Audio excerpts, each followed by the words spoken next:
Watu wengi huwa wanasema mara space ni ndogo, mara space, lakini nikuhakikishie hawa unapowaona ni kuku 30 mpaka 33 kila hii pack.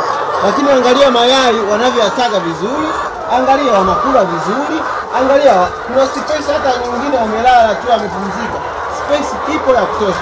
Kwa hiyo nikwambie kwamba hii hapa imekuwa calculated kufuatana zile haki za ndege au wanyama pamoja na kumpa ile welfare ndege wako hawezi kusurvive vizuri.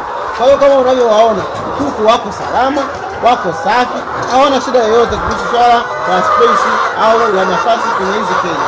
Kwa hiyo nikuhakikishie kwamba hakuna haja ya kusema kwamba nipunguze kuku au niongeze space ya keji, hapana.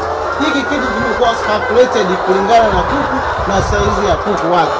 Ndio maana kwa wadogo unaweza kukaa hata 50 kadri unavyokuwa na kuongezeka, hiyo nafasi tunapunguza na tumeyasema kwamba wasipungue 33 wala wasiongezeke. Hiyo ndio maximum ya hii kati ya keji. Kwa hiyo hamna haja ya kusema kwamba space hapa. Space inatosha na pia inazidi. Unaona huku kote kuna space kubwa sana.